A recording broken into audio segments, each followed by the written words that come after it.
the population of California is decreasing. We know nothing about different cities. One of my big predictions for this century is going to be huge increase in migration. Millions of people will migrate the next 5 years. Don't tell everyone. You can sell now apartment in London, buy 2 or maybe 3 apartments the same quality in Dubai now. 8 years ago, I started thinking about AI for real estate. I started my career at 12. Not so fast, right? What's up, ladies and gentlemen, boys and girls around the world? I would like to welcome you back to the Real Talk with Zuby podcast. And on today's episode, coming right out of Dubai, we have got on the founder and CEO of Realiste, and this is Alex Galt. Welcome to the show. Thank you for having me. And by the way, I like your voice. Thank you. A lot of people say I have a radio voice, so it's probably good I ended up becoming a musician. Like a golden voice, in US, like radio. Thank you. Alex, I've done a real brief intro there, but for people who are not familiar with who you are and what you do, please introduce yourself. For sure. So I'm founder of Realiste. Realiste is an AI company. We are developing AI for real estate. And this AI now solves 4 problems. So first of all, it helps people to identify the best properties that match their criteria, or for investors who are looking at the best ROI, all this stuff. And we solve the problem, we call it first page problem. So in Google, you can get all information in first page, right? And I heard the joke of Elon Musk in your interview about if you would like to hide the dead body, you should hide it on second page.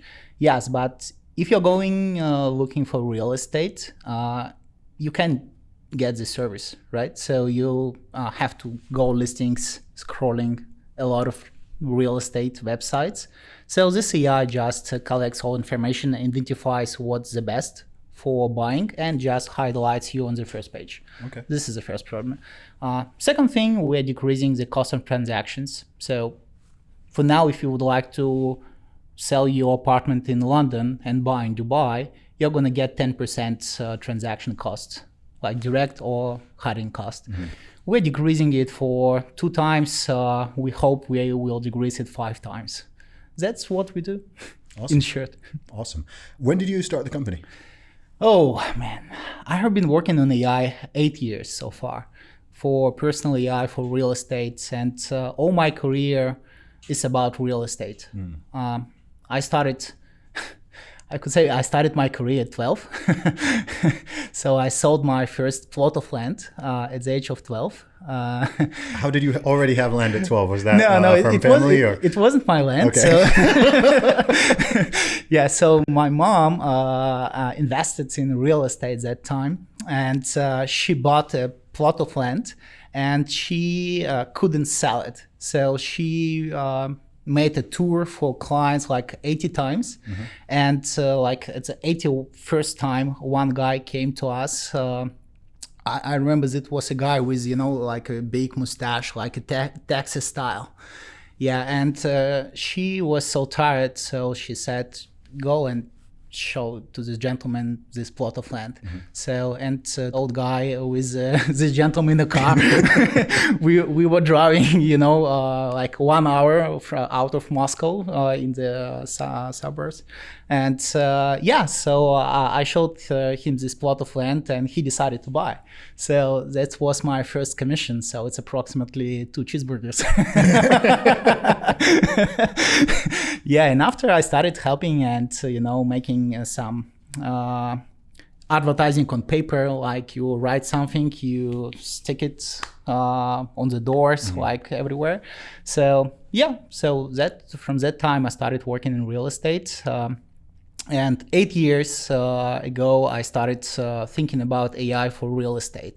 So because at that time, I already had a company with real estate agents. Mm-hmm. So like easy way, right? 12 sold first plots, working in this space.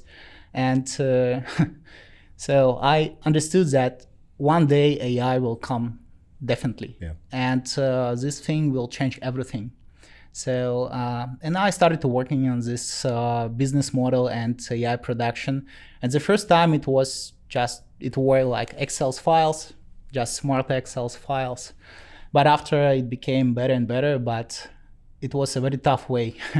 So I tried to fundraise money for this idea.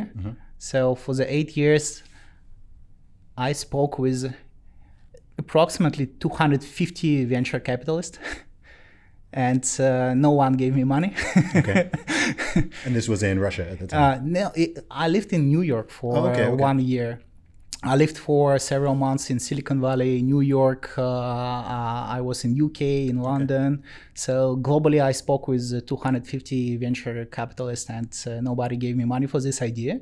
So with some of them, I spoke 2 times for the 8 years. So they just didn't remember me. Yeah. And I asked second time.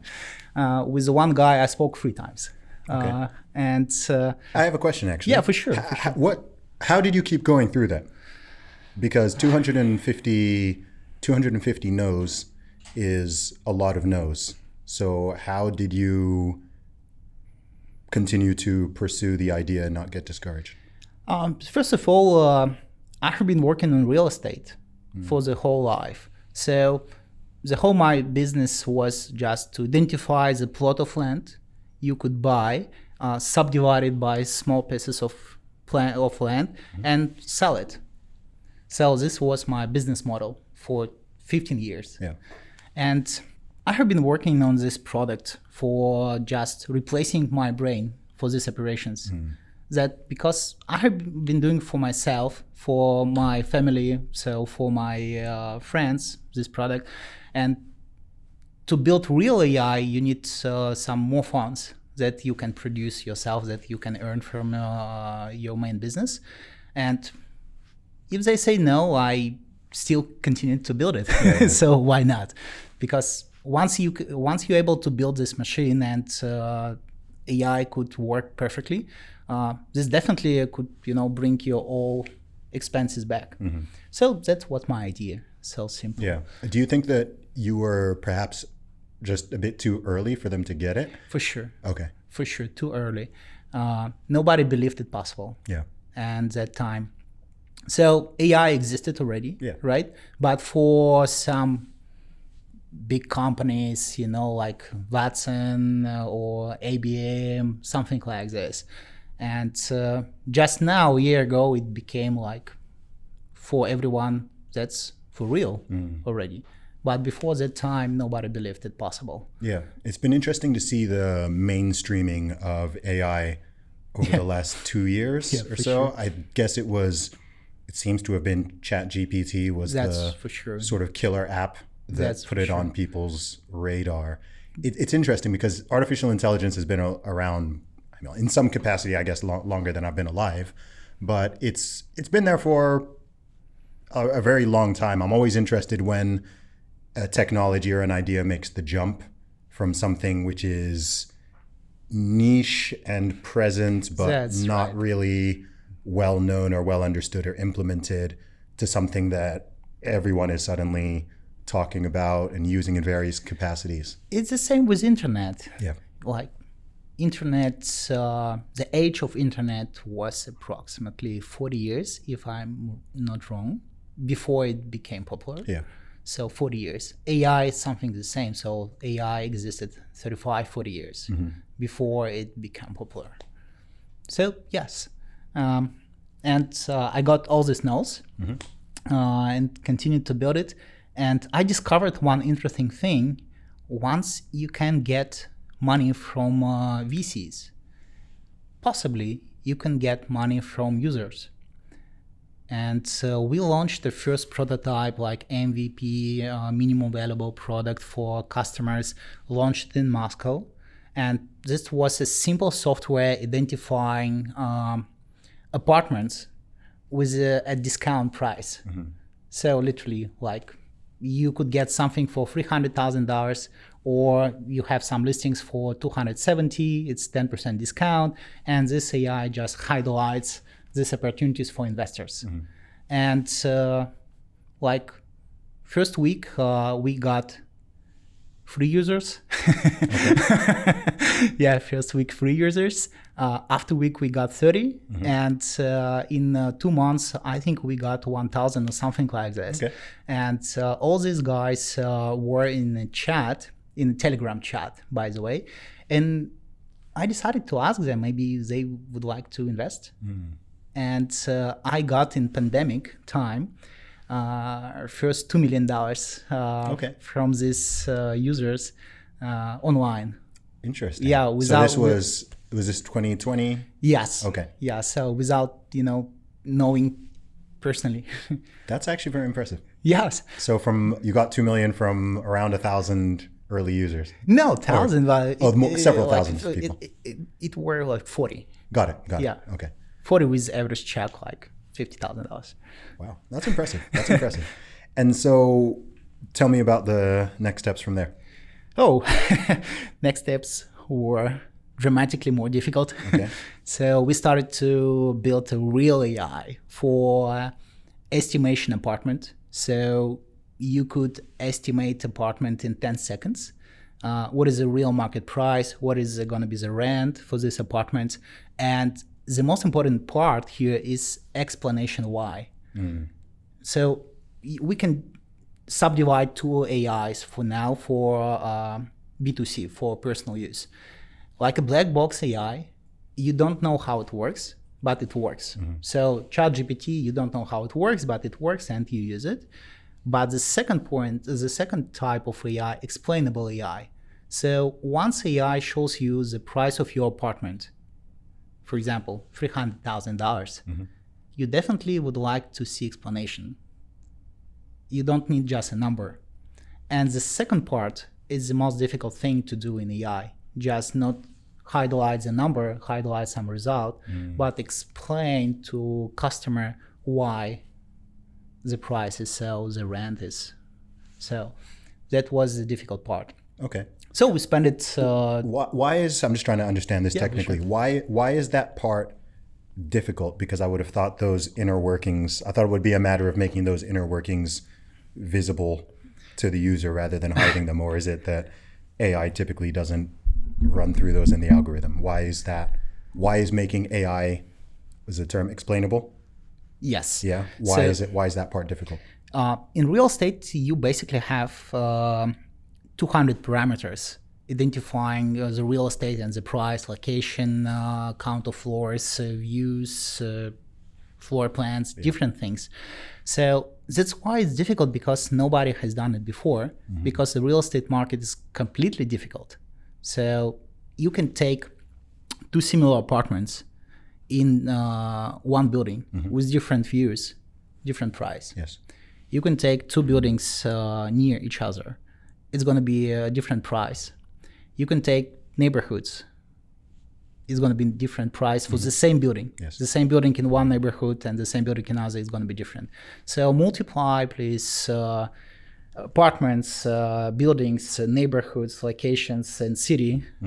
Multiply each parameters like 10. You're going to get more than millions of combinations. Yeah. That's thing. So AI identifies these relations in-house with all these weights, etc.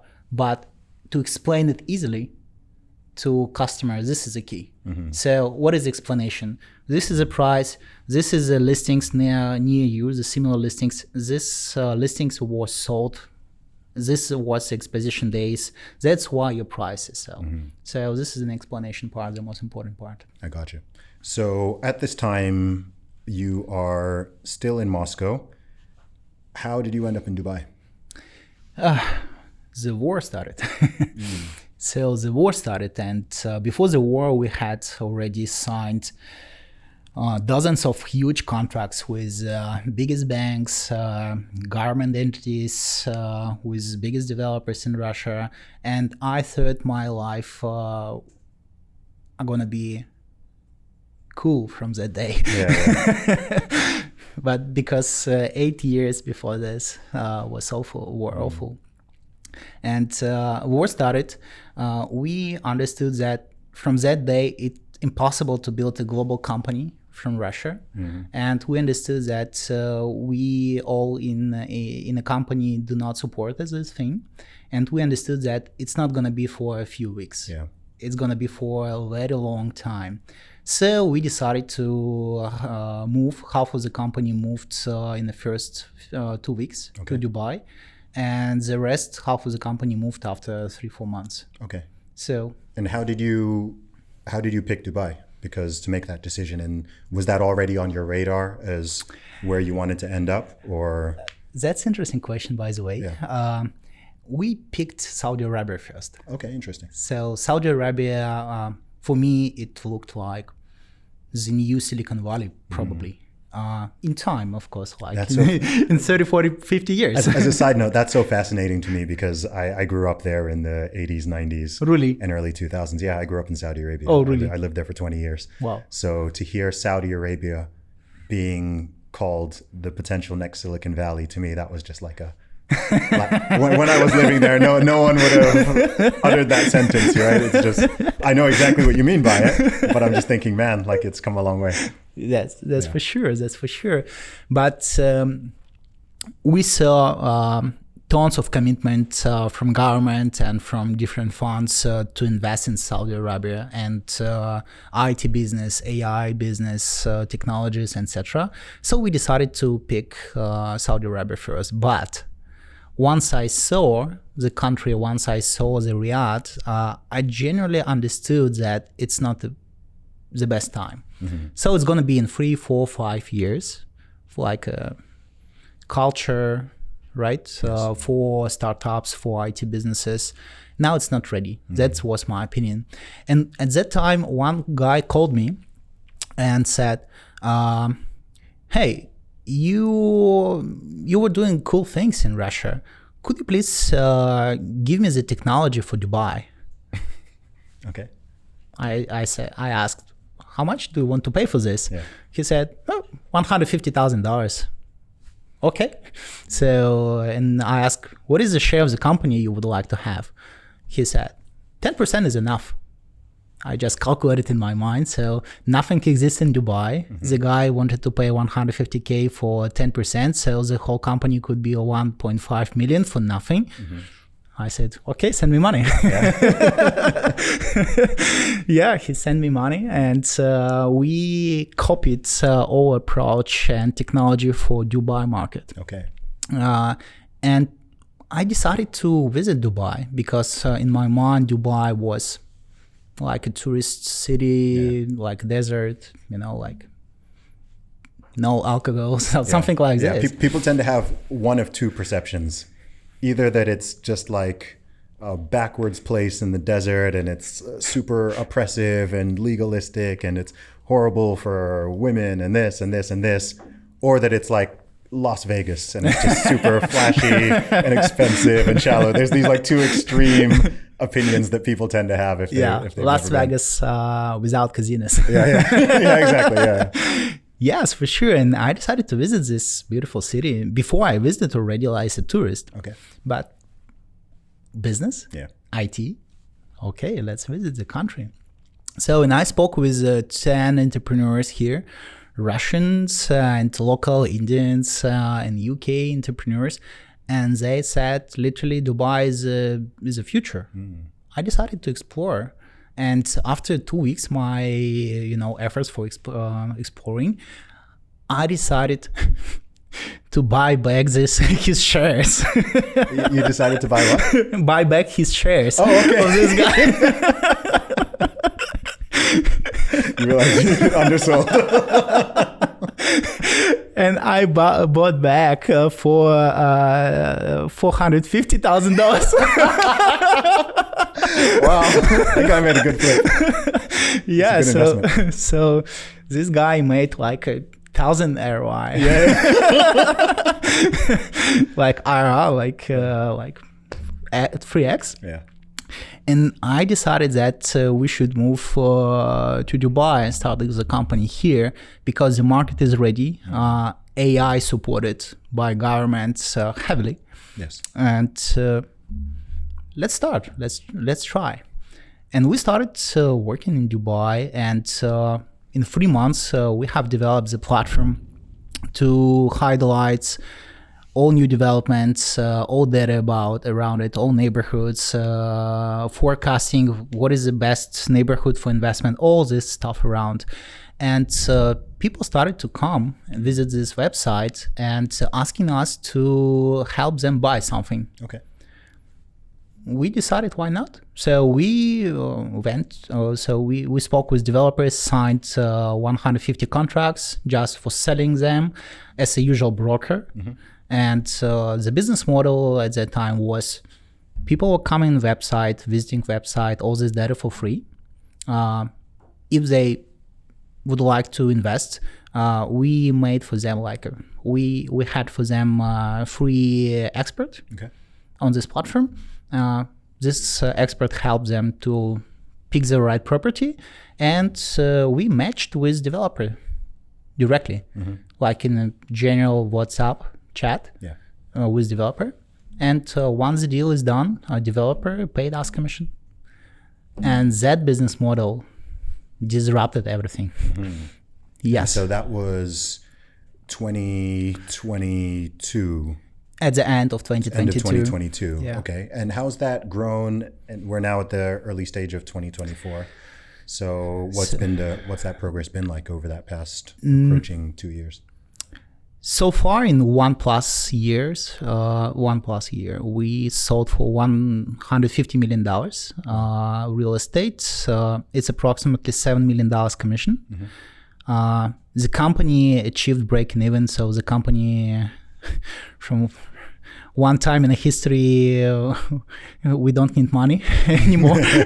For the 8 years, my suffering. You can see the pain in your eyes. Yes.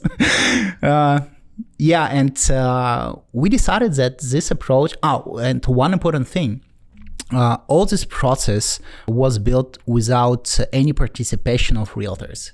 Okay. So literally for now, people are able to look all analytics, decision-making data, everything for free. So nothing is paid, no subscription, zero. Yeah. And they're able to buy real estate online.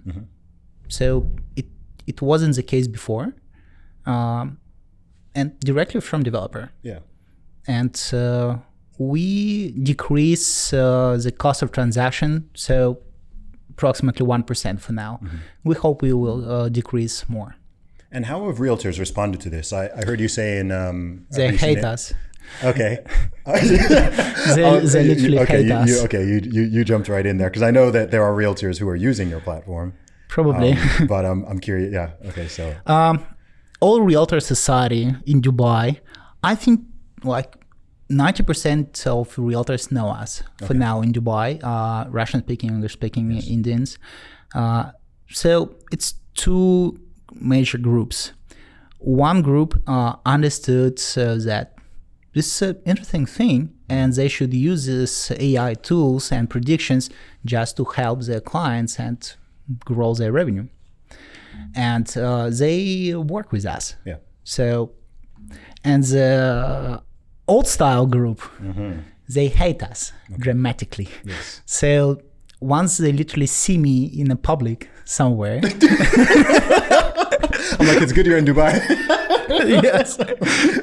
I literally see in their eyes that they would like to punch me in the face. Wow. That's for sure. They very hate us. But in Dubai, it's prohibited. So I feel myself. I was like, this is probably one of the best times to be one of the safest cities in the world. In Saudi Arabia, probably. It's gonna be a different thing. Yeah, I mean, how do you see and think about that aspect of it? Because honestly, that's a huge question with AI in general, that's right? For sure. Not just for the real estate market, but across all these different sectors and industries. One of the biggest concerns about it, including a concern of mine, is about the music, replacing human jobs, right? In a way that previous technologies perhaps didn't. I know that with every new wave of technology, there's always a concern about people's jobs being displaced. But when you look at where AI already is and the speed at which it's advancing, I mean, it's fascinating. I can tell you a little story on this. I remember So I'm a computer science graduate. No, really. So yeah, so I've been thinking about AI since early 2000s probably. I even did a module on it in university. And I remember as recently as about 5 or 6 years ago when the conversations about AI were happening, people were primarily concerned about transportation jobs, taxi drivers, trucking, that kind of thing, logistics. And I remember myself and others saying, okay, well, jobs that are more creative, surely there's like a long time to go before it can replicate that. And then I remember in like 2022, 2023, all of this wave of like AI music, not just electronic music, but like sounding exactly like Jay-Z, sounding like Kanye West, sounding like, and I was just like, oh my gosh, like, there are rap songs and rock songs. I mean, there's music being made, which sounds like bands or artists who are literally no longer alive. That's for sure. And I, as a long-term fan of some of these artists, I cannot even differentiate between the real artist and the AI generated stuff. And I'm just like, okay, if that's what we're hearing, this thing is already many years ahead of that. So that was like quite a mind-blowing moment for me where I was just like, wow, this technology has already gone far beyond That's for sure. what people thought. So That's for sure. What are your thoughts about all that? Because I assume you don't want to be replaced either, right? And yes and no. Yeah. Let me explain you. So first of all, my task to ChatGPT was write me a song with the style of Eminem and Snoop Dogg about Realiste. Oh wow! Okay. Yes, and literally it was great. And one guy from my team, so I just sent it the text of the song to the general chat of the company, and one guy from my team after 10 minutes sent like an audio record with these voices. Oh gosh, with like it sounds like Eminem and Snoop. Yes, it was a collaboration. This is scary, right? It was a collaboration, really? Literally, and the song is great. I have to hear this. Like after the show. Yeah. I will show you after. Okay. Yeah, for sure. Yeah, the song was great. Literally, like Realist identifies the best. And wow. Literally, it was great. So about realtors, it's a tough question for sure. Yeah. And people are already afraid about new technologies at least 2 times in history. So I have a history degree. So I explored what's happened in the past. And it's industrial revolution and electricity. So AI is the same kind of level of technology, like industrial revolution and electricity. And for sure, industrial revolution and electricity changed the life of millions at that time dramatically. But what we have now, we have better jobs, right? We have more jobs than previously. I think that the work of humans should be more creative. And I think about it like, let's imagine we have whole world like a small village, 100 people in this village, that's all. We all producing something, trade, goods and services between. And approximately 40% of time we spend for nothing, for just, convincing, for preparing PDF files, for presentations, all these things, right? So I think that if we can eliminate 40% of not a good producing time, right? Busy work. Yes, you call it busy work. And do something new, better. This is an option to think about it on a different angle. Yeah. And what I think about realtors, I think definitely with AI technologies, approximately 30% of realtors are in danger of reduction in the next 5 years, maybe less. That's for sure. Yeah. We need to understand this. That's for sure. But the best realtors and the best professionals will implement the solutions into the work and do better. And cost of transactions will decrease. What does it mean? It means that the market of real estate market totally, the volume will increase. Let me explain you. Okay. If you want to, for example, you sell your apartment and you want to move to Dubai, 10% average, 5%, or maybe, UK, 3%, or 2 or something like this, 2-3%. In Dubai, it's 4, so general 7. Because of this cost of transaction, not a lot of people are changing their place of living and countries. So approximately 95% of human beings are still live in locations they were born or they grew up. Is it 95%? Is Approximately. That approximately. I've always actually wondered what that statistic is. Okay. Nobody collected it. But frankly, you could ask your friends and you could ask 100 people and 95 people still are living in the same place, right? So don't ask people that question in Dubai, obviously, but in most places. Yes, Dubai is a different case. But approximately, 90%. Yeah. So a lot of people. Why? And I think that because, first of lack of knowledge, nobody knows what's, for example, Dubai is. Literally, you can sell now an apartment in London and buy 2 or maybe 3 apartments the same quality in Dubai now. Don't tell everyone. No, for sure. Yeah. And lack of knowledge and the second, cost of transactions. Yeah. So that's why people used to change their homes once in 20 years average. So not so fast, right?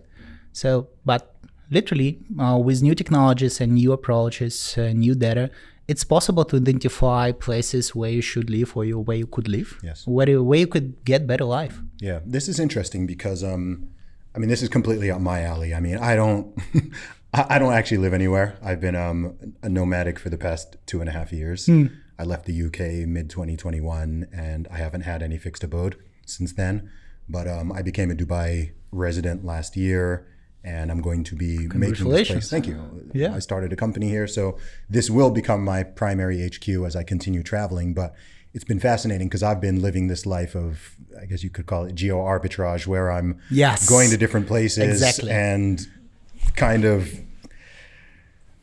doing what I need to do in each place, but not being fixed and rooted to one area and looking for the best opportunities for different aspects of my life and for my potential future. And I think that this century is going to be a really fascinating one. I always remind people that we're in the first quarter of a new century. Right? We're not even approaching halfway yet. That's for sure. And so if I think of the general direction that the world is moving and technology is moving, one of my big predictions for this century is going to be a huge increase in migration in all directions. That's for sure. Right? When people think of migration, particularly in the West, people think of, everyone wants to come to the West, everyone wants to come to the UK, everyone wants to come to USA, everyone wants to come to Canada, and no one or not very many people want to go, say, from west to east. I see this massively shifting. Yes. I think that there are going to be many places. Dubai is an obvious one. You already talked about the potential of Saudi.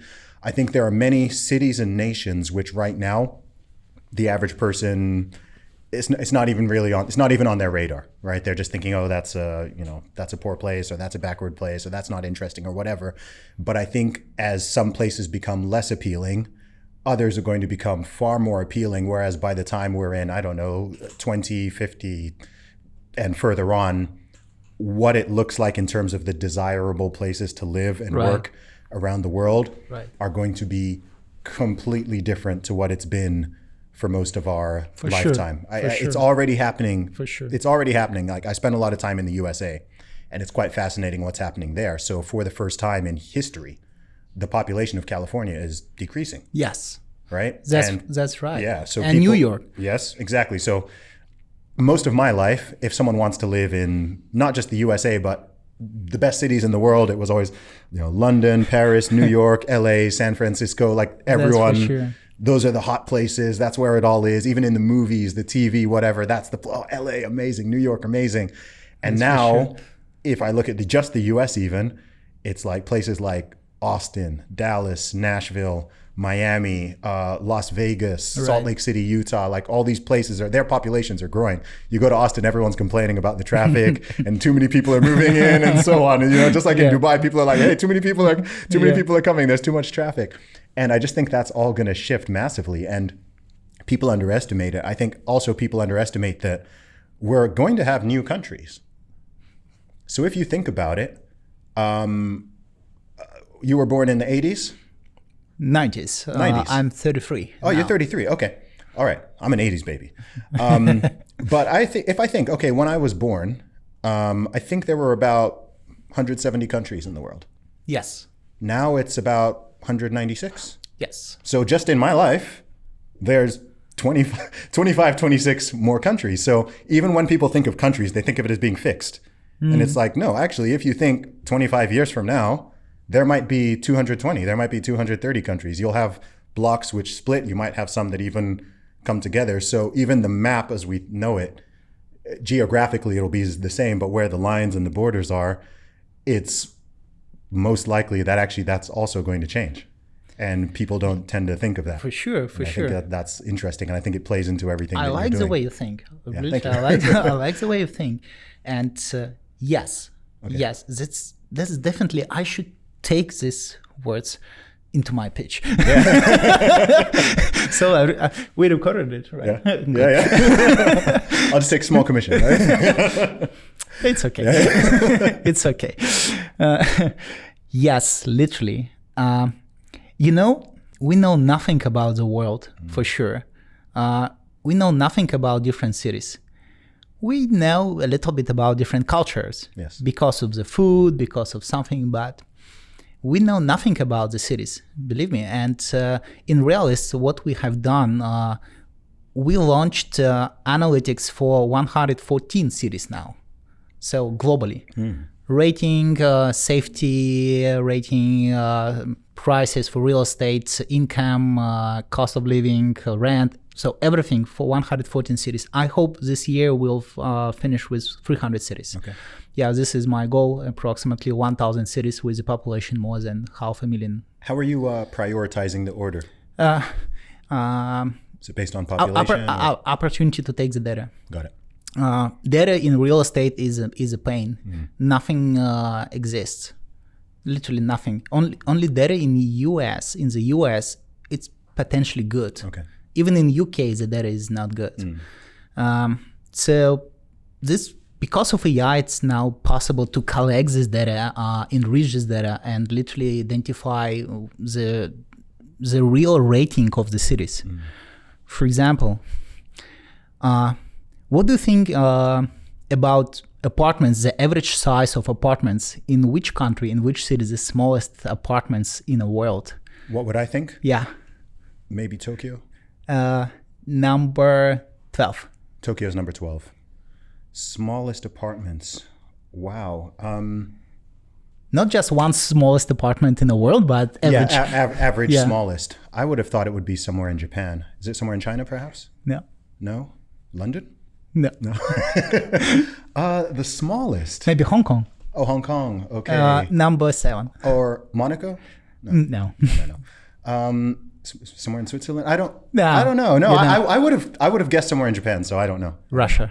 Russia? Yeah. Oh, okay. No, I wouldn't have guessed. So, okay, the average size of apartment in Moscow is 45 meters. Okay. In Hong Kong is 47. In Tokyo is 48. Okay, so it's not that big. It's but not huge differences. Okay. For us, it was amazing because the largest country in the world, in average, has the smallest apartment in the world. I wouldn't have thought that. I've also never been there, so I don't know. Yeah, well, for sure. But after we saw all this data, with all these layers of, data collecting and all these ratings, we literally started to understand what the real world is. Because it's all about some publications, like, the smallest apartment in Japan found it with 4 meters apartment, something. But literally, it's not about the whole city, right? But all your opinion about the city, all what comes from these publications. Like about Dubai Dubai, literally, for the record, is a wonderful city with a totally safety environment, with low prices, with opportunities for building business, etc. But I wrote tons of articles about Dubai, and I haven't found any literally useful information about what is going to be my cost of living for the first year, for example, what neighborhood I should live. Yes. And a lot of questions. I'm looking for all this. These are all the questions I'm asking right now, by the way. Yeah. So it was covered. All this data was covered. So now it's an opportunity to discover it again, bring it into one place, and give it for free to everyone. So just open this data. We calculated that approximately, you were speaking about migration. We think approximately 300 million people, millions people will migrate the next 5 years. Wow. 300 millions. Yeah. That sounds very believable to me. It's a lot. It's a huge number. It's by like the 1 way. in 25 people or so. Yes, it's a huge number. But yeah, if the data is open and reliable and clear, and you can see opportunity to move, for example, give me a second. Very soon we are going to produce, we are going to launch one interesting piece of software, a very small piece of software. In this piece of software, you will be able to write your address in any place in the world and parameters of your apartment, like square feet, what is the quality of repairment, etc. And click the button like, I would like to see what I can afford in any country in the world. Wow. And AI will give you options and highlighting you what quality, where you can get better quality, better life based on these parameters of living, and where you can get better price. So literally, it's going to be an advisor for moving. Yes. And you're going to get this all information by whole world in 1 minute. Wow. It's already launched for Dubai. Okay. But in stealth mode, so it's not public for now. Yeah. But once I saw that it's possible, and I wrote the address in my apartment in Moscow, and it highlighted me where I can move to Dubai. I was shocked because I lived in not a fancy building, frankly speaking. Literally, in Russia we had 5 floors building, like a massive development in the whole country. And this development is literally ugly. It was built in 70s. Okay. Is it like that brutalist architecture? Or? Yeah. So it's like with the panels, built by panels. And I saw that in Dubai, for the price of apartments, very shitty apartment in Moscow, I could get a business class apartment in GVC here with access to the beach, like 50 minutes. Yeah. Wow. Yeah. It's major geo-arbitrage. It's fascinating. I mean, in the past couple of years, like I said, I've been traveling a lot. I think I've been to 20-something countries in the past 2 years, and dozens of different cities in every continent except for Antarctica. And by the nature of what I do, I speak both publicly and privately with thousands of people across the globe in real life and hundreds of thousands, millions online. And something I'm being asked, which I've never been asked so much before at any point in my life. I've been traveling my whole life. No, I've never had so many people asking me this in every country, which is about recommendations of places to live. It's a new trend. Yes, something has massively changed. Yes. Even the amount of people just asking me about the Middle East. I mean, like I said, I lived in Saudi from the age of 1 to 20, but I went to boarding school in the UK from the age of 11. And when people, when I used to tell people that I lived in the Middle East or I lived in Saudi Arabia, it would be extraordinarily rare for people to be genuinely interested from a perspective of like, I wonder what it would be like to live over there or to check it out. Of course, the country was a lot more closed off. You couldn't even get a tourist visa if you wanted to. But there's been a shift just in the last couple of years, I've noticed, with people becoming a lot more curious. Even with Dubai, I think perhaps it's just that enough people, there's been a sort of tipping point in enough people moving here and setting up businesses here and talking about it, that it's become less scary, because I think that people tend to view the whole Middle East as like a block. Right? So even if you talk about Dubai, people are, worried about safety and whatever. And you're, as someone who lives here, you look at them and you're like, "What, bro? You live in New York City. What do you like? Right? You're kind of like, what are you talking about? Your safety concerns, right? You live in like a crap part of London, and you're here like afraid of Dubai. You see what I mean? But people are slowly kind of like waking up to it, and so I think a lot of people are seeing their countries on a certain trajectory, socially, culturally, politically, whatever it is that they're concerned about, and they're at least starting to think, maybe it would be a good idea to have a second option, maybe another residency. Actually, I'm being taxed to death, maybe I can set up my business in a different place. At least those gears are starting to turn. And that's what I mean when I say, like, again, we're quite literally in the first quarter of the century, but I think also we're at this early stage of the early adopters are already moving and migrating. Yes. But even people in that sort of early majority phase, they're at least thinking about it and considering it in a way they didn't before. I remember when I was in Mexico meeting, I met lots of, and I think the whole pandemic situation also accelerated it. For sure. Right? I remember being in Mexico and I kept meeting people I met so many Canadians.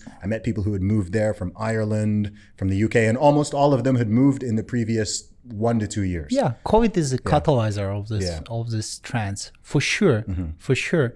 And I think this trend will grow dramatically. Same. So I think now is 5% of population think about moving. And in 5 years, helps with AI, knowledge, everything, it's going to be 10 or maybe 15 already. Yeah. That's what I think.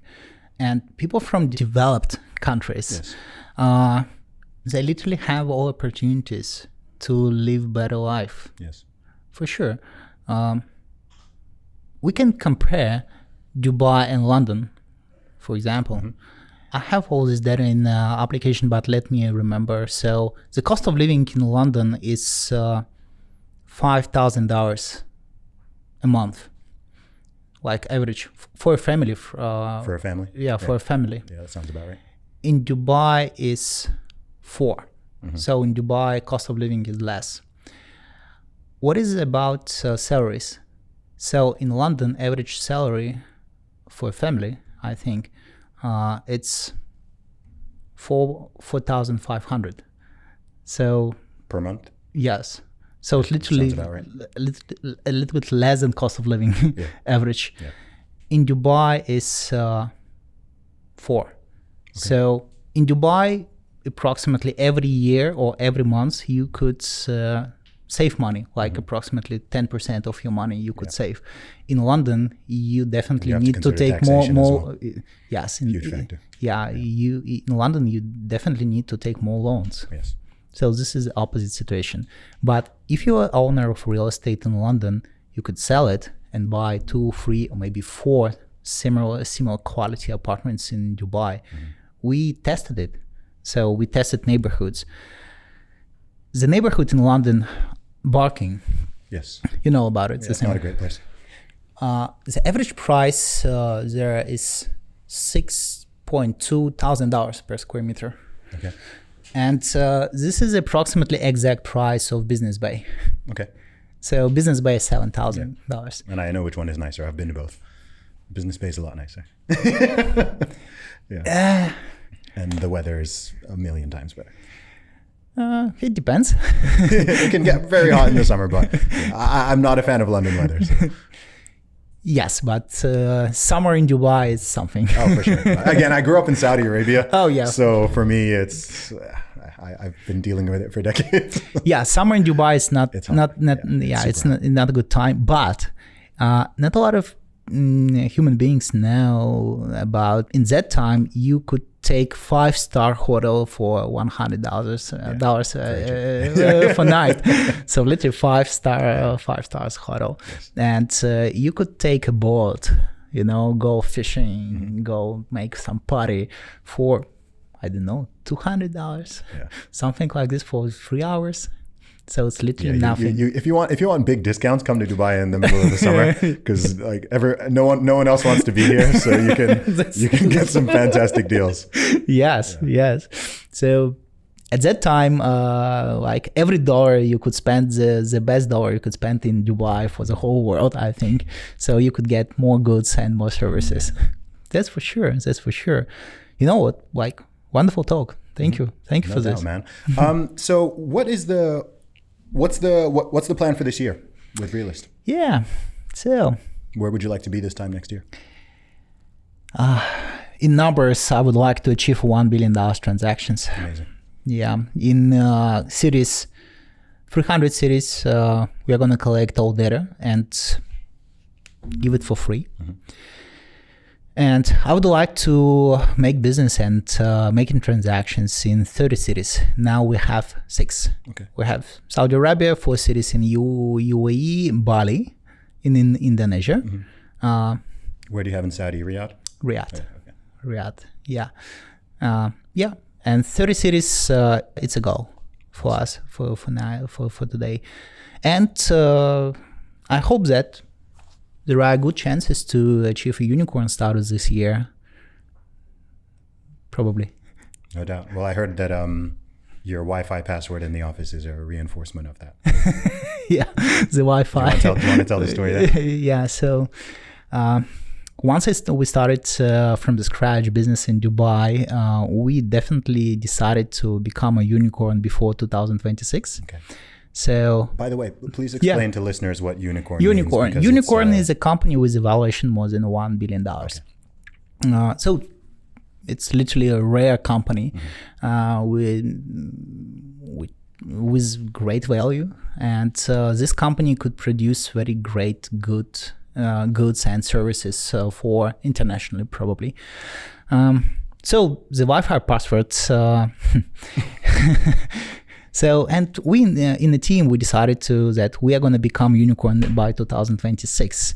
I decided to write a password, Realiste plus AI equals unicorn 2024.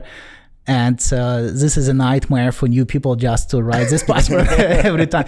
But every time they, send some energy. Yes, it's funny. Yeah. But it helps. Yeah, no, it's an affirmation, right? And everyone else is affirming it, so I think it's good. Alex, where can people learn more about you or find and follow online? What would you like people to check out? Yeah, so it's all free, and people can write Realist in Google, any kind of search engine. And how do you spell that? Realist with E at the end. It's like a French approach. Or Realiste AI. Awesome. And 100% people can find us, find all technology platform. Guys, everything for free. You don't need to pay for this information. Amazing. Alex, thanks for coming on the show, man. Great to Thank you.